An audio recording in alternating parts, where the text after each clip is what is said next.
Guzman. And you're listening to another edition of Film Q. We have some unfinished business from last week. Andres, did you end up watching Cloud Atlas? I did watch it.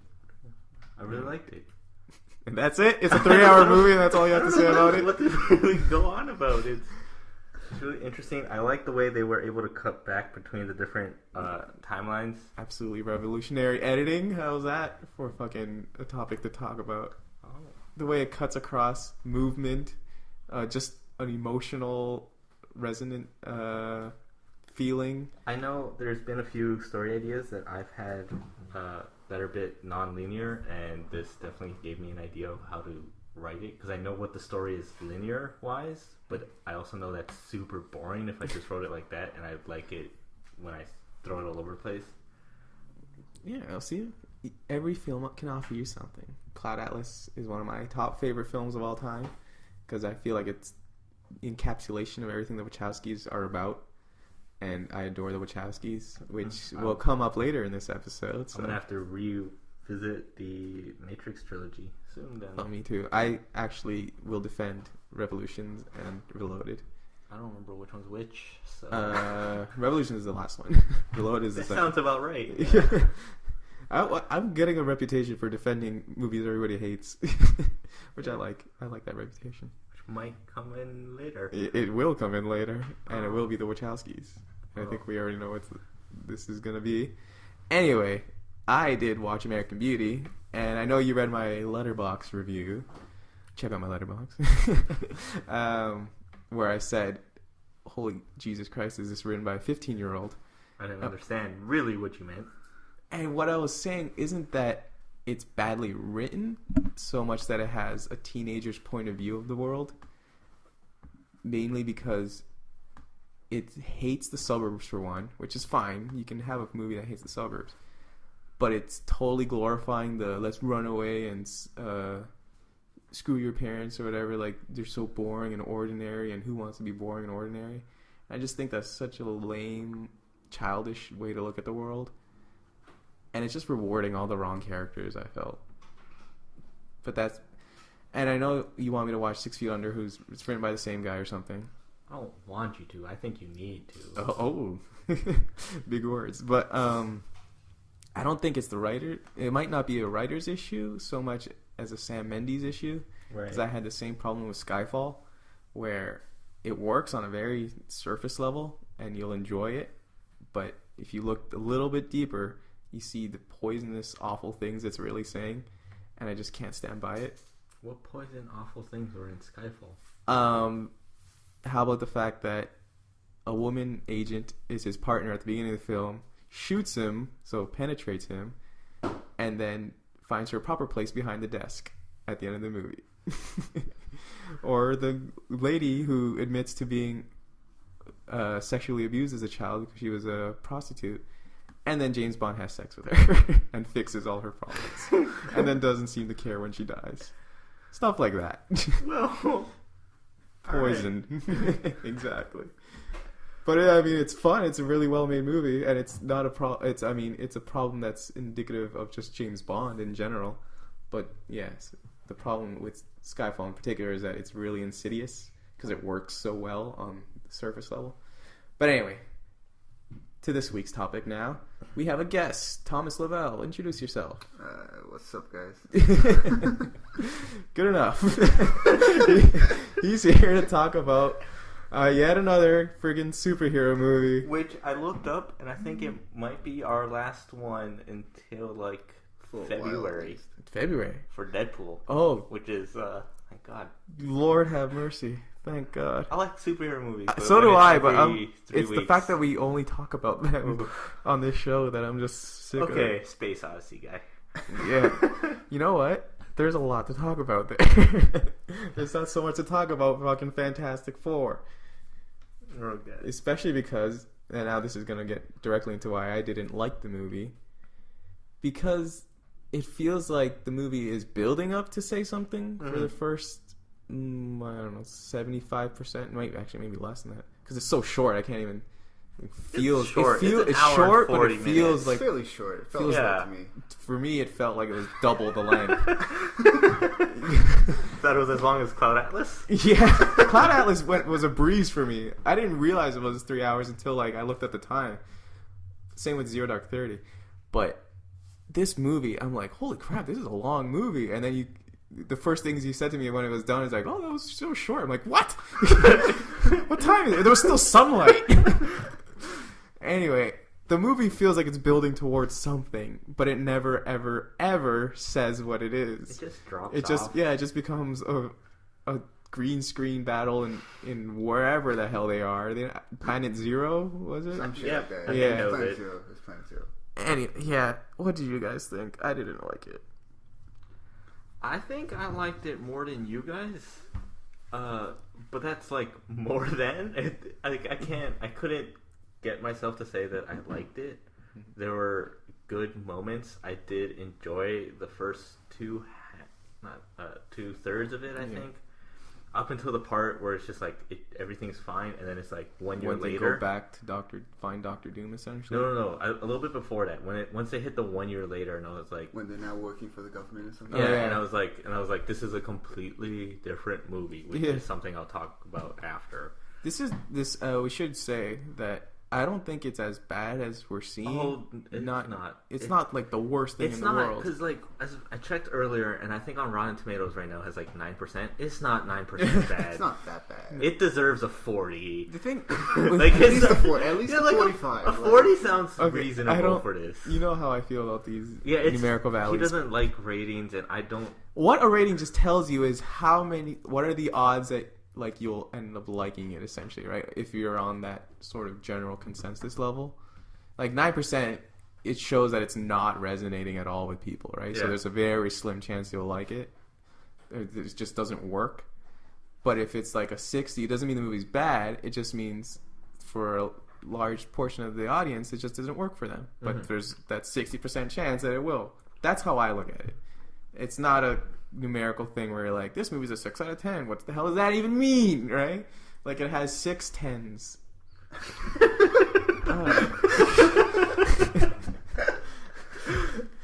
Thomas, what do you think of Fantastic Four? Personally, because I am big with comic books and stuff Yeah. like that, I felt like they tried to change a lot of the aspects of like the Fantastic Four and like the dynamic of the team and stuff. I felt like the relationship between Ben Grimm and Reed Richards was tainted in a way because like there was no reconnection in the film. Like they started off like as best friends and stuff, but then eventually they got in a fight because he got changed into the Thing. Yeah. But near the end, there was no reconnection establishing the relationship between them. Yeah, none of the plot threads that they like establish in the first half of the movie ever come to like fruition. Yeah. They Reed and Ben are kind of at a distance and they're separate, but they learn to punch Doctor Doom Because it's and work clobbering together. time. Yeah. Oh Yeah, my that's a God. weird thing to connect. Sibling abuse becomes his ultimate power. I don't get it. Anyway, I think it was just at that moment where it's just like I gotta say something Yeah. cool, guys. something. I'm gonna save the cool. day, and I need to think of something. Just gotta say some random shit. They didn't show the other part to that scene where they all look at him. They're like clobbering time. He's like, God, I had nothing else. This is what the Exactly. script gave me. Is that what your brother said when he beat you? I'm reclaiming it. Yeah, like you were talking about their dynamic. I know they're supposed to, I'm like not that familiar with the Fantastic Four. Like Neither am I, to be honest, but I know that the relationship between it's Reed more Richards and familial. Ben Grimm, yeah. It's supposed to be, I know Well, for for the one- team it's supposed to be more familial, but in this I didn't get that aspect here. This one also is takes more influence, like like a lot of other movies right now, from the Ultimate Universe. I knew that much about how with the Ultimate it was a darker story that they were telling. It was also for younger. The team was younger when they got their powers. Yeah. So I kind of got some of it. I was okay with some of the relationships. I was. What I guess my only not gripe about that, but my only concern is that when you start changing, like it's fine if you start changing the surface details as long as you stay true to the heart of the character, right? Like, how much can you change before you just start? It's not the same character anymore. Exactly. Like with Man of Steel, I bring this one up a lot too. I realize, but it's just such a clear example of when you change so much of a character, he's no longer that character, right? Superman's supposed to be this ideal, this heroic ideal, and then that movie just totally strips it away so that he's this human learning to be super, and it's like, that's not Superman. We're the humans that are supposed to look to him as an example. On the plus side, the new Batman v Superman looks like it's gonna try and fix Course it. correct. You can't course correct murder. Well, we have a whole legal system built around making sure that doesn't happen. There's a court scene apparently, so maybe that's their course correction. I don't know. Anyway, the thing. Okay, this is. I usually don't. Again, I don't like getting into like these surface detail criticisms because they're kind of lame, and I like to get into the heart of why something doesn't work. But we touched on like why Fantastic Four doesn't work is because it's saying one story and then it totally abandons it, and none of the drama is ever fully realized. Yeah. But one surface level detail that I really want to gripe about just here is Doctor Doom's design, because Doctor Doom is one of my absolute favorite character designs. He looked hella goofy in this movie. Yeah. Like, hella goofy is the perfect way to put it. I wasn't. I just saw him and he looked dumb as shit. Like, Yeah. what were they even thinking? Who looks designed him? They were awful. trying to base it in the realism of the scene, and I don't know. But what? That was a hit and miss. It's all like for sure. That was the whole movie. that wasn't a hit. That was the guys falling asleep and missing the whole fucking ball game.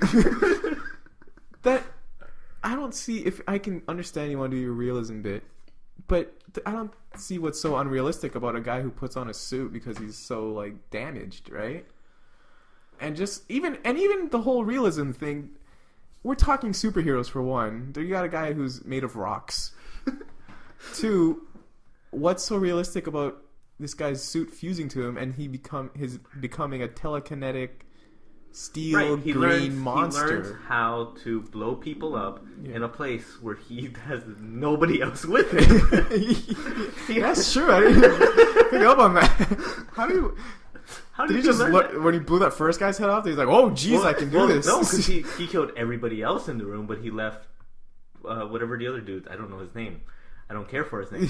The guy that was in, I think, the Incredible Hulk. I think he was in that.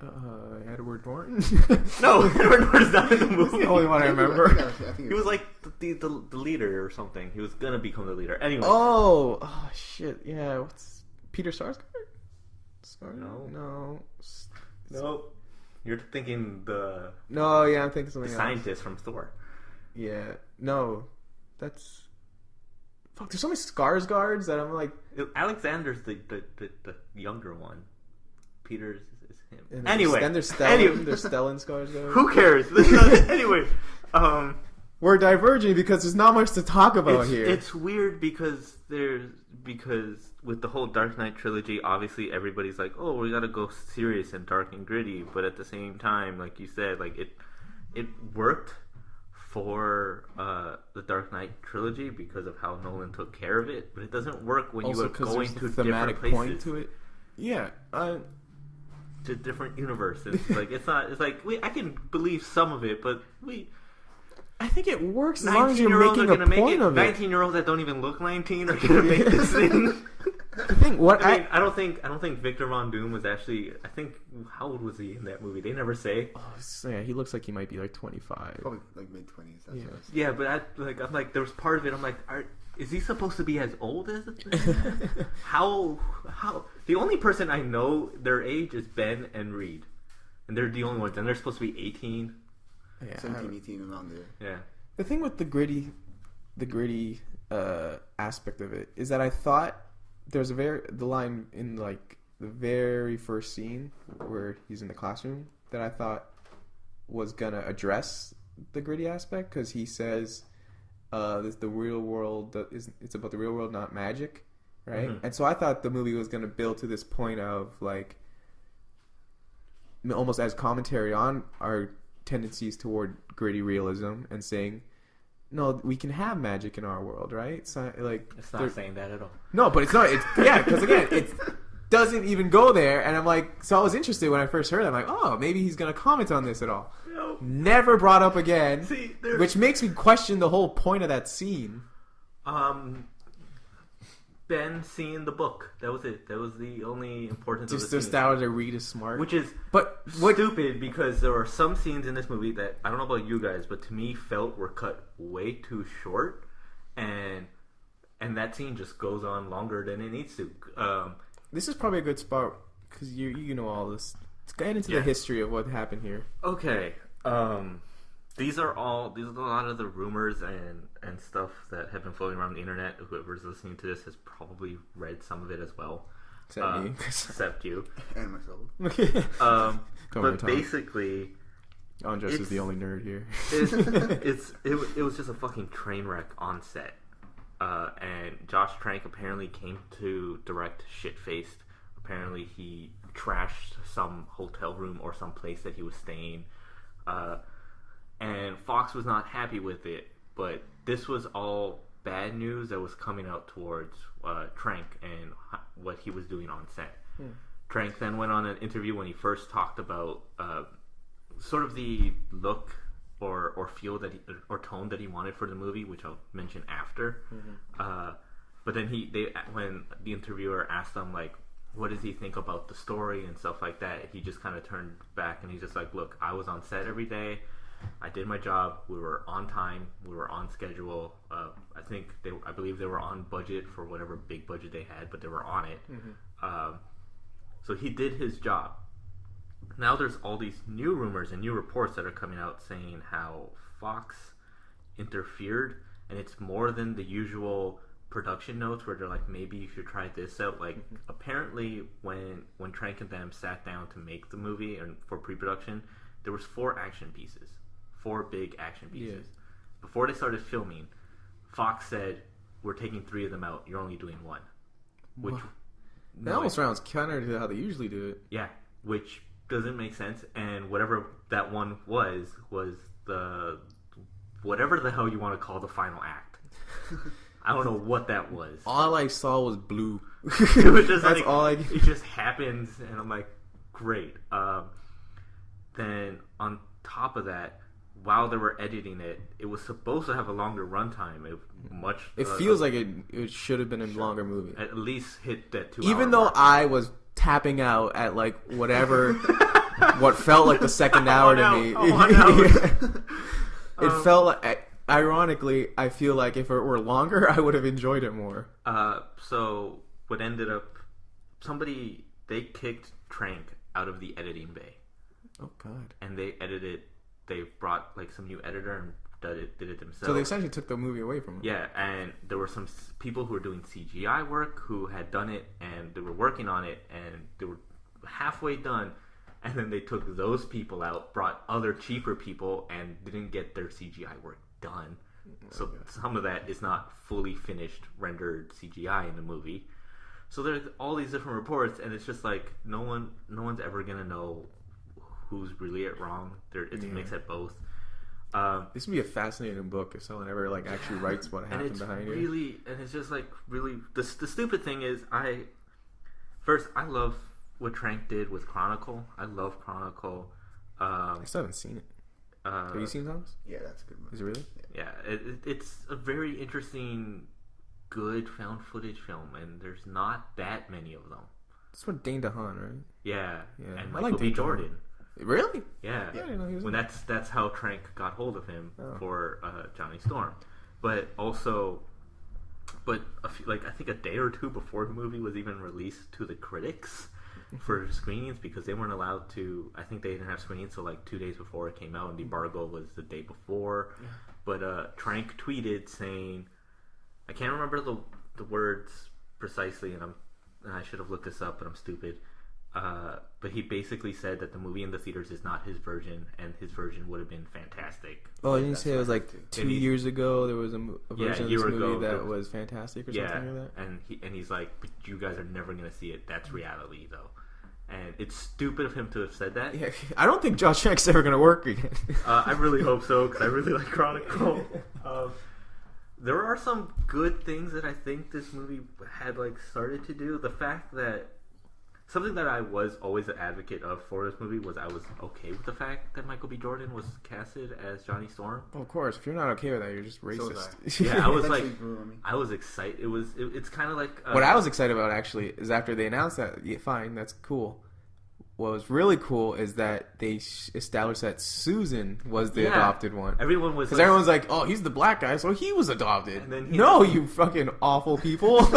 But then on top of that, they even tried to do something with the dynamics of that relationship by making the fact that the adoptive kid is the favorite, and you can see that because there's the one scene when what's her dad's name? Franklin Baxter So, or Storm? Franklin Storm. Storm.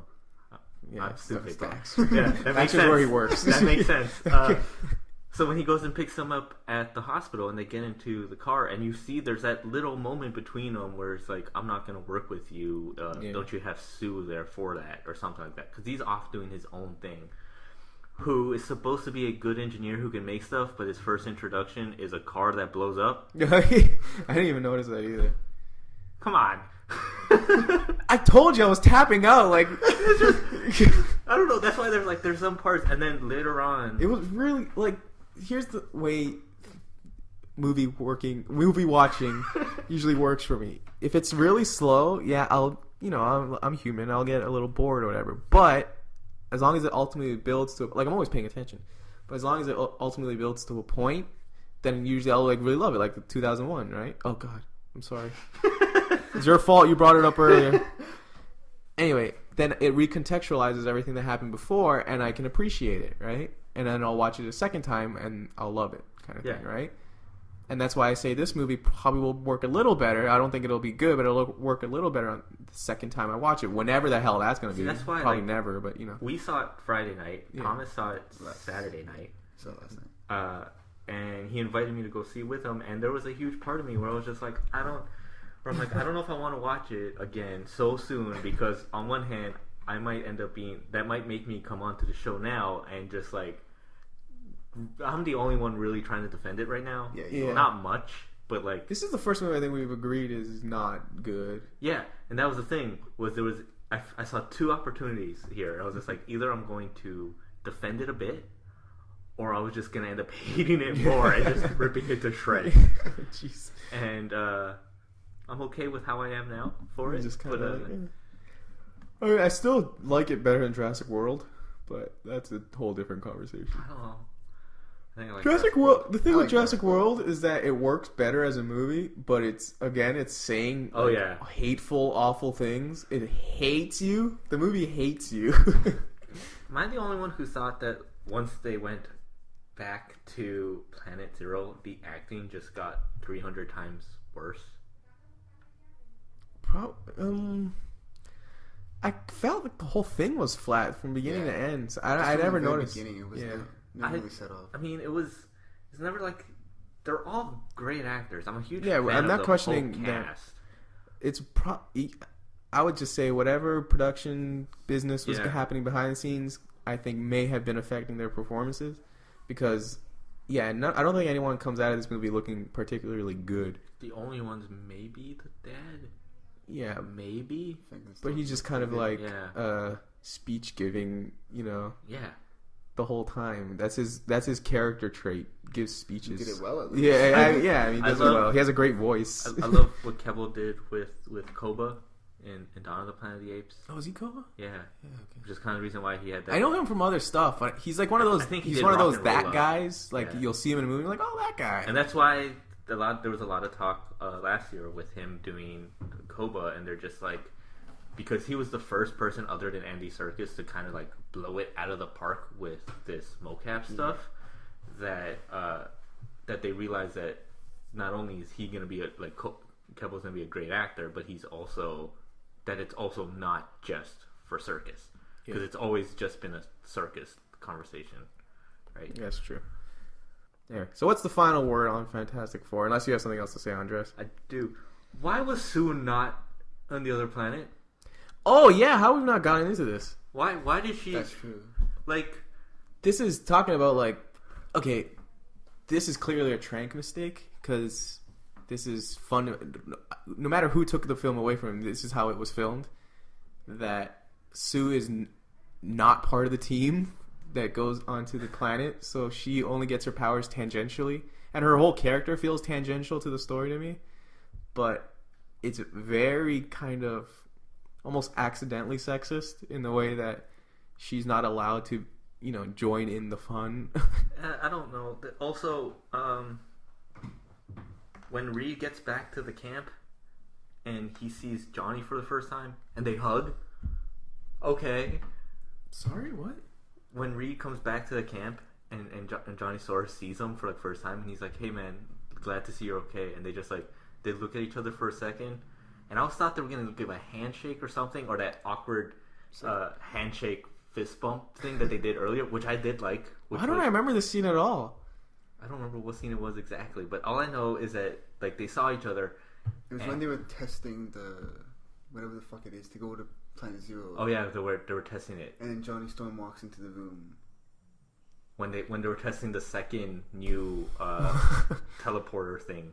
You're probably gone at that point. Yeah, I guess I was gone. Either way, I was just thinking about the poutine I ate earlier. Either way, he just straight up hugged him, and I was like, this doesn't right? make sense. It was like, you barely know each other. You guys didn't even understand if you should fist bump or give a handshake.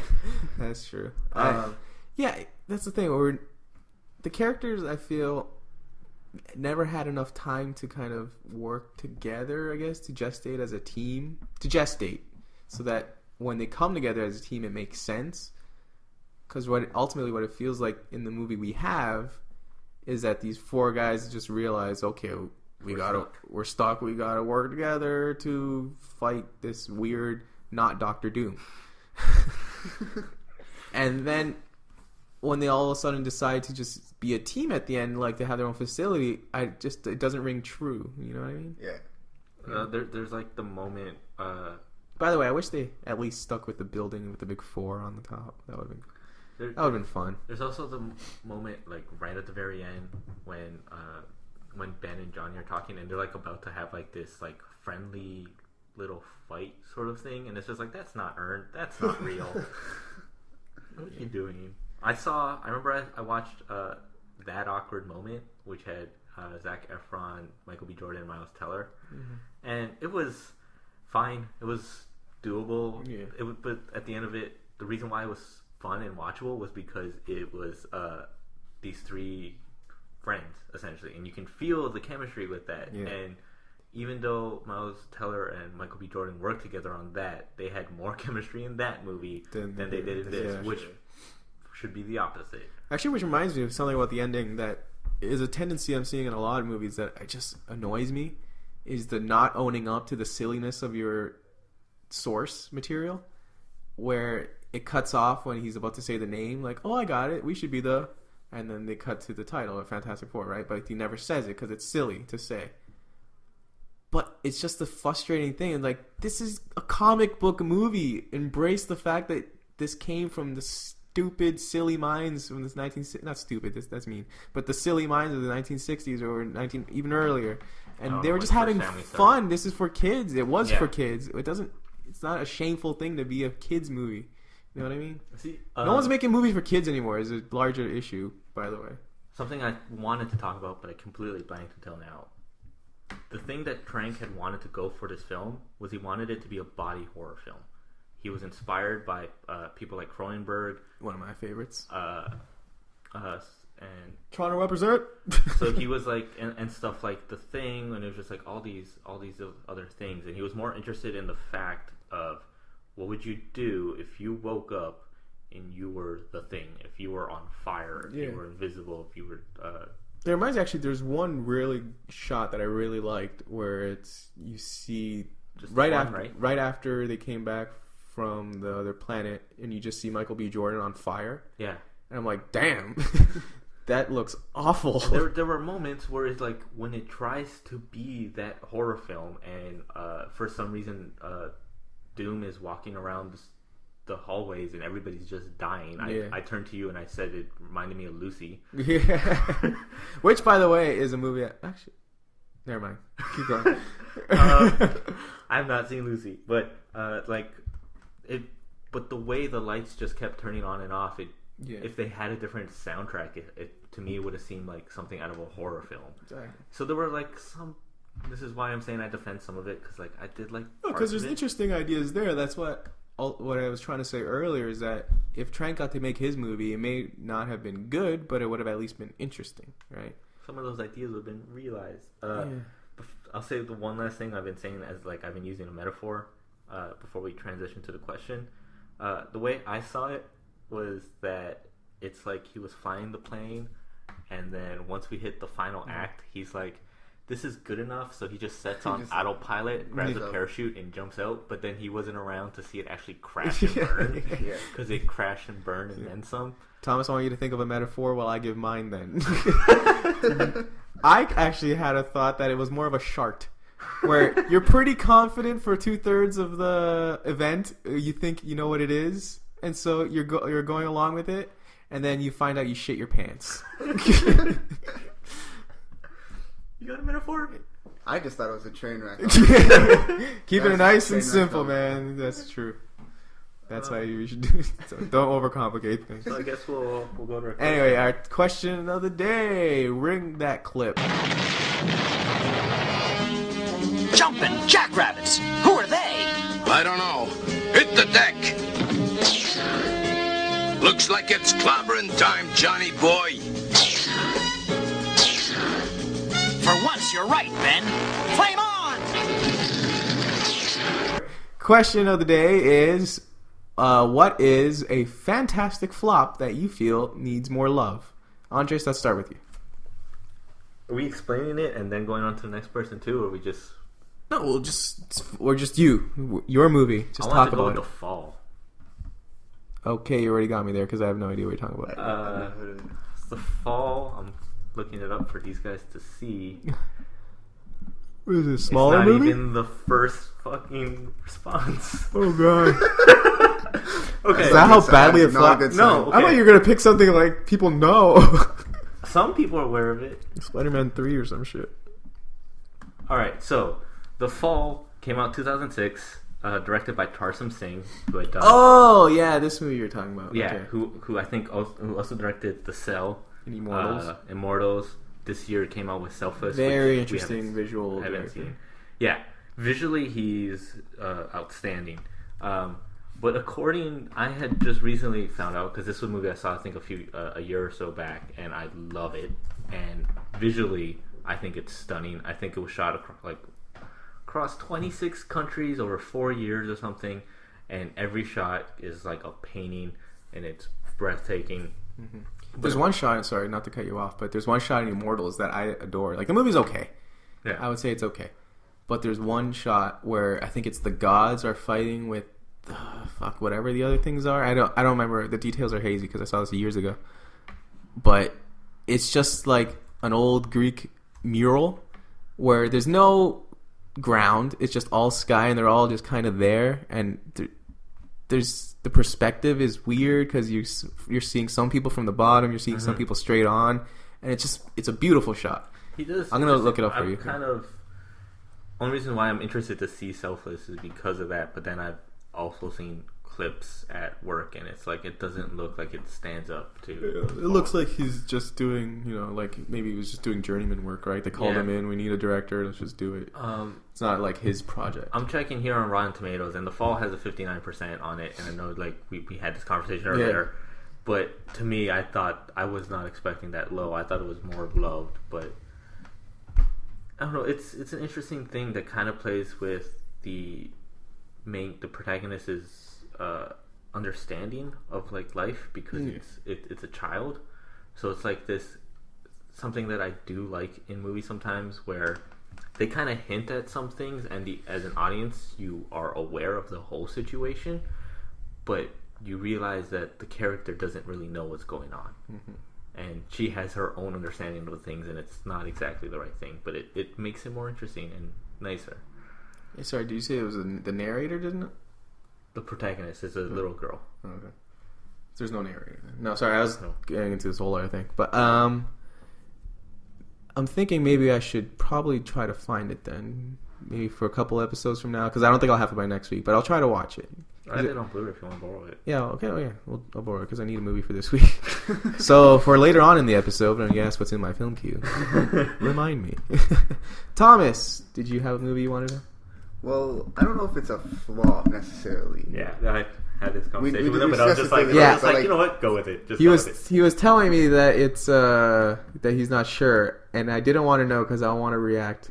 Yeah, When you it's not say it. necessarily a flop, but I would definitely feel like it's underappreciated for how good of a film it actually is. That And the works. film is Wall-E. Oh yeah, you're talking about everything after the amazing first half hour. Yeah. Okay. But I definitely feel like if you were talking about like the best Pixar films, it's definitely not one that comes up in conversation. Yeah, most It's people say definitely under- Inside Out Yeah. now. Yeah. Okay. Exactly. It's definitely overlooked for how good it actually is, and like Mm-hmm. the social problems it like tackles, and like technological advances that it talks about, and like just social issues that like are so huge, Yeah. and like Yeah, it's like definitely not a kid's overconsumption. film. Yeah. Yeah, it definitely does.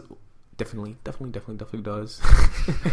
What a lot of Pixar. I don't know what the hell that was. Pixar movies do where it's geared towards children, Yeah, but it's dealing with very real adult issues. Like for sure. in Wall-E, I think it's been a while, but overconsumption, our tendency towards laziness, I guess. Yeah, And I know there was a whole uproar from more overweight individuals. I don't know what the hell I would say there, but they were saying that it was fat shaming, right?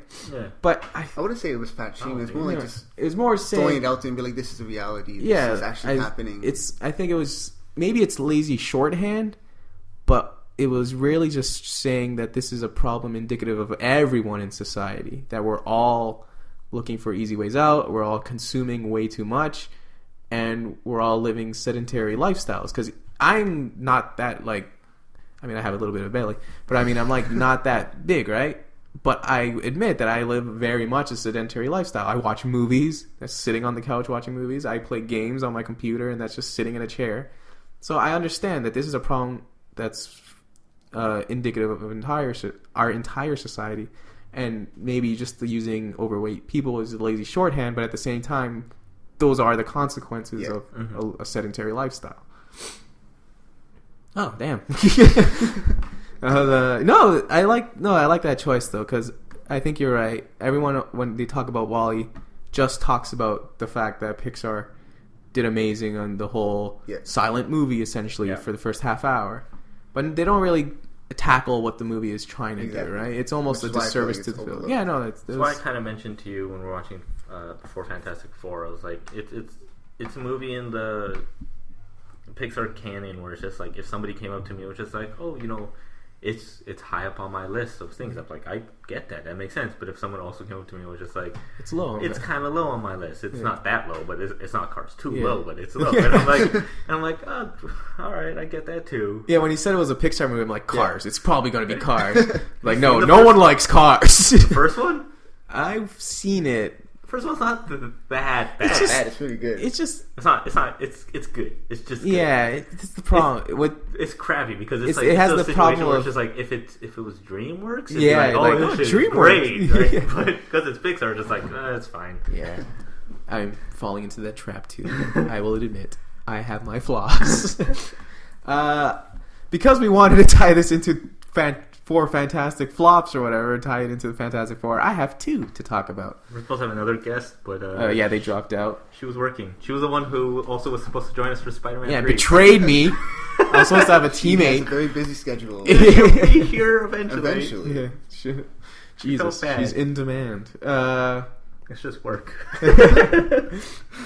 By the way, I think all of our guests have been like your friends. I've told you to bring somebody or ask somebody. I have no friends. We're gonna keep bringing I'll- back. Next I'll- week we'll have somebody. I'll have my dad. First movie, Speed Racer. I mentioned the Wachowskis earlier, but we're going to talk Speed Racer. Just because I feel... Actually, this ties into something I said earlier, where people aren't making kids movies anymore. And what I mean by that is because the first thing you react is like, well, they made Minions and shit. I'm like, I mean kids movies that don't talk down to kids, right? And what Speed Racer does is totally trust that children will have the capacity to understand all the fucking information they send at you. Every single second of that movie is filled with so much information, and it's edited in this way that you'll have almost 3 different scenes overplaying each other. You know what I mean? And it's this constant. I think Devin Faraci called it a tapestry, and that's exactly what it is, right? It's just this one long strip of film that you're just watching unreal in front of you. And that is fucking revolutionary, but no one pays attention to it because it's so loud and garish and colorful, and people just see that surface detail and think, oh, it's stupid, it's childish, it's noisy, it's whatever.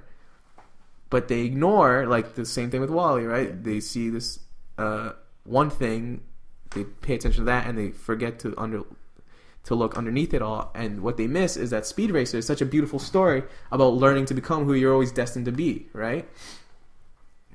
And which ties beautifully with the Wachowski's thematics, because Lana Wachowski, of course, that sort of theme would resonate with her because she used to be Larry Wachowski, but then she transitioned into Lana.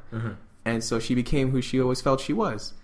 And so with Speed Racer, you have Speed, who he knows he's a great racer, but something's holding him back. He has all these doubts, and everyone's just supporting him, which is another great thing. There's no character other than the primary antagonist who's like holding him back or not believing them. Everyone's there like to support him, right? And that's beautiful. And so ultimately, the movie culminates him with just giving this amazing race and becoming who he always was, Speed Racer. And that's if they hadn't made Cloud Atlas a few years later, then Speed Racer would be the ultimate Wachowski film, even more than The Matrix. I remember Matrix is more important, but Speed Racer, I think, is their best film. I remember seeing Speed Racer in the theater, and I had gone with friends, and none of them. I'm not a fan of the TV show. Oh, me neither. It's like I never got into it, but I'm not big into anime. I was familiar with it. I had seen an episode or two. I understood the style and what it was supposed to be. It's just a little dated. Yeah. But none of my friends did. So we all kind of went in almost blindly. I was the only one who had a little knowledge of it. None of my friends liked it. I knew that. I remember liking it. I don't remember thinking that highly of it, but this was also 2008. Yeah, for me at that point it was just like movies are movies, like that's admittedly, if I had seen it when it came out too, I probably would have not liked it either. I came to it late, so Thomas, you've never seen it, have you? I've never seen Speed Racer. Put it in your I'm film. familiar with it. It looks interesting. It was good, but then at the end I walked out and everyone was just like, I didn't like it. They're like, did you like it? And I was like, yeah, I was like, I liked it. It was a good enough adaptation. I'm not familiar with the source. I was like, it looks like it was a good adaptation for the show. And they're like, there's a show, and I was like, yeah. And they're like, how do you not know the show exists even? I've heard of the show. I've just never gotten out to watch it. We're like 15. Yeah, we're stupid. That's true. And they're like, oh, if it was the case, I would have watched the show and see if it was worth like watching a movie. And I was like, why didn't?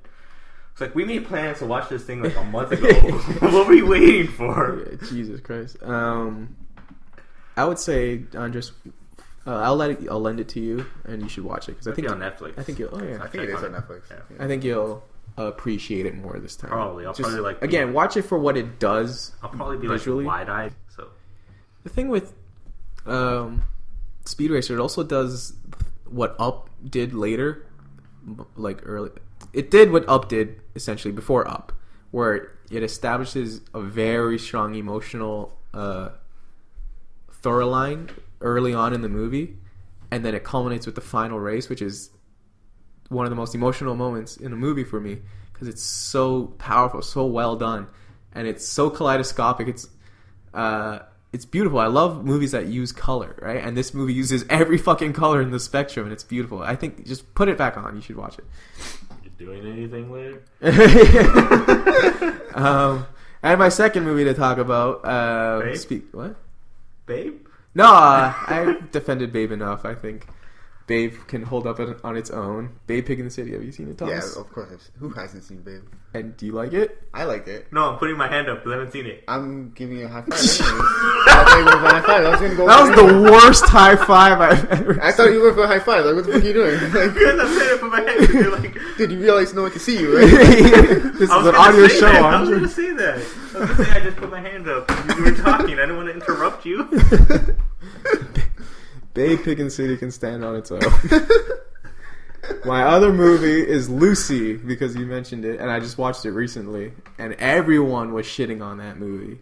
Mainly because the whole premise is that it's based on pseudoscience, the whole we only use 10% of our brain, which isn't true. And it's basically the premise is that Lucy gets the ability to use more than 10% of her brain, and she gets all these powers and shit, right? And it's dumb, it's fucking stupid, and it's not based on anything true. Sorry, I shouldn't say true, because it's not based on anything real, but it's not any dumber than any other superhero origin story, right? I mean, you have going into another dimension and getting hit by green shit, or fucking getting bit by a radioactive spider, or being Canadian and Hugh Jackman. Whatever Wolverine's thing is. That's it. It's just Canadian and Yeah. Those are his two in defining the traits. first issue, in his first appearance, me and Thomas will attest to this. They were like, "How did you happen?" It's just like, How did you have it? Canada and Hugh Jackman, who won't be born for a few years, but Exactly. He was born. He was born. was he? Probably. I No, don't think so. I don't think he's that old. we'll get. Let's look at it. Let's do it. Leave that awkward silence in. How old is Hugh Jackman in the first appearance of Wolverine? I'm pretty sure Wolverine appeared in like the 60s. Oh, fuck, where's my phone? I would look it up too. Yeah. If not the 70s even. Because wasn't there any issue in the first Hulk? Yeah, he was in the Hulk. Yeah. I have this comic too. Like, Who are you looking at first? Wolverine's first appearance. Hugh Jackman was born in 68. 68, okay. 74. Okay, fine. Ah. He was 6 years old. He was 6 years old. Okay. Jeffrey knows his shit. Jeffrey knows his shit. Hugh Jackman was buying comics, read it, and was just like, "What the hell? I know my destiny." Back to Speed Racer. Alright. No, back to Lucy. Lucy. I meant like back to like the theme of Speed Racer. What? Oh, becoming who you're always meant to be. By the way, he's gonna be Wolverine last time in Apocalypse? Yes. No, one more. One more after that? He, as of right now, he's not. I'm putting quotations. He's not in Apocalypse. Oh, he's totally Stupid. Yeah, he's gonna have a cameo just like he did in First Class. Yeah. Okay. But then there's gonna be a third Wolverine film. They're gonna bury him in those fucking claws. I love that he. So they're gonna dig for him. I love that. Forever. I love that he gives a shit about the character though. That he's done it for so long. Yeah. He definitely deserves credit for that. He is the perfect. He's Wolverine. He's beautiful. Anyway, Lucy. He's taller or whatever. Lucy's a dumb fucking movie, and it makes some really dumb fucking choices. But it works. It's a dumb, fun little superhero movie where if you just accept the silly premise, you'll have fun. There's some nice visuals. There's nice color, and ultimately, I think but it says some really cool things where Lucy is almost losing her humanity because she's getting all this information, which I think ties in nicely with life in the modern world where we have all this information readily available to us that it just makes it. I just searched up. Yep. Yeah, exactly. Like we just demonstrated that it's so hard to like just connect with people like beside you kind of thing because there's all this blockage, all this noise, right? And so I thought it's not about that. Don't get me wrong. The movie's not that fucking nuanced. Who directed it? Luc Besson. Okay. I like I said, I haven't seen it, so I'm not entirely sure. But I read reviews and like them talking about how there's like in the opening, there's like all these footage of them cutting back. And forth. It's the stupidest fucking thing and where then it just drops. Yeah, they just never do it again. But I like. So for Thomas, who doesn't So know, yeah, let me describe what's going on. Lucy is essentially being led into a trap, and to demonstrate this, he cuts to a mouse smelling cheese in a mouse trap. Okay. And then, as the bad guys loom closer, he cuts to a jaguar chasing down a gazelle. So it's this hyper literal visualization of what's happening anyways, and it's really dumb and stupid. I was okay with it I feel because I mean, at least it's stupid, but it's interesting in a way. I just laugh at the fact that it's just like, and then Then it never does it again. It Yeah. just goes away. But I mean, the visuals stay interesting, so it's okay. You don't feel it as much. I feel just because there's always something cool going on with the visuals. But anyway, the one problem I had with it is that it gets into a little muddy, maybe problematic issue near the end where Lucy, who's this essentially the greatest human being who ever lived, her ultimate purpose is essentially to reproduce. Not literally, like they're not saying have a baby, but it's essentially thematically that's what it is, because she's supposed to pass on her knowledge, right? And they use the word reproduce.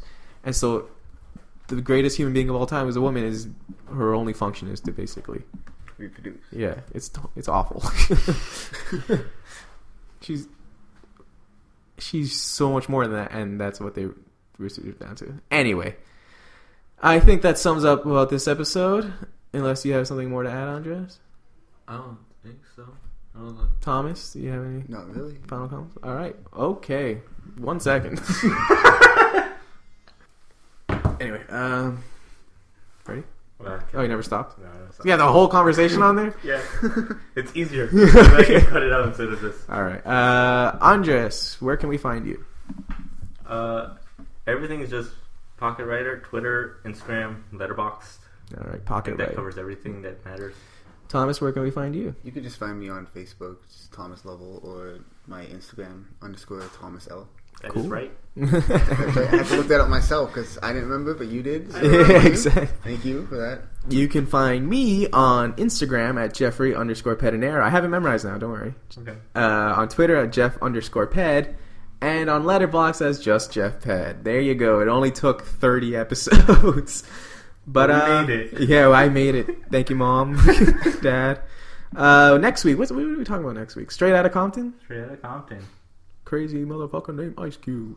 Anyway, we don't have a question yet, I think. We'll figure something out. We'll figure something out. There's probably going to be a We'll post something on the Facebook, by the way. I never plug the Facebook. Check our Film Queue Facebook on And the iTunes, Twitter. all that, all the Twitter, yeah. and iTunes. Yeah, all that. SoundCloud. All that good stuff. I don't know where you're listening. If you're listening. Wherever you're listening, like it, subscribe it, fucking comment if you want. Please comment. I want to talk with our fan.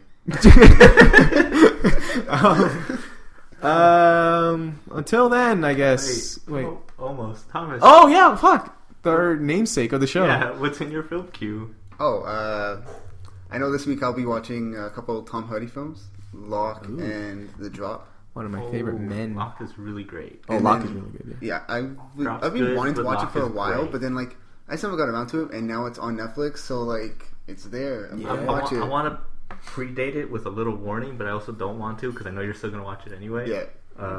Just enjoy, and Yeah. then tell me what you think. Okay. I want to talk Will about do. Locke. Andres, what's in your film queue? I always have a table next to my TV that has a whole bunch, but the ones I I'm want. looking at it right now. Yep. The ones I want to tackle the most this week are Nostalgia and Solaris. Oh yeah, the one I bought you. And then in the theaters, I want to catch. Obviously, we're gonna be watching Straight Outta Compton. I don't know if Mistress America is actually gonna be fully playing because of the whole Toronto and limited releases bullshit that happens. But The Gift is out, and I The really Gift. want to see The Gift. Yeah. To I don't think we can talk about it, yeah, I don't that. but Maybe we can come back next week and just be like we watched it. watch The Gift. Watch it. Yeah. Two friends from work saw it last night and said it was phenomenal and it was great. I haven't even Four heard people of this from film. work. I was working last night, and people kept coming up to me like, "Oh, I'm watching The Gift." I'm like, "Oh, I don't know what the hell that is." What is that? I never feel heard like of they that. should have titled it something better, man. I don't know. It's Because the clearly the marketing department has no idea what to do with it. 'Cause, Yeah, like, you know the the- poster is the- just Joel Edgerton looking at a present. I'm and, like, and the great thing, like, I don't know if he partially produced it. I know he produced it with Blumhouse did it, but he wrote, directed, and starred in it. yeah, And like, I love Joel Edgerton. I've been a fan of his for a while. it looks like from everything I'm hearing, it's a knock out of the park. Like, it's Yeah, gonna be a I'm big deal. so excited to watch that. My film queue consists of The Fall now, apparently. Yeah. All About Eve, Your Highness, which I heard is actually better than people were giving it credit for. So I love that kind of I don't know stuff. if I want to rewatch that. And Margaret, which I'm really looking forward to because I Okay. heard that one's fucking fantastic too. So anyway, till next week, consider the question. I'm Jeffrey Pedinera. Modest Guzman. I'm Thomas Lovell. That was Film Q. Bye.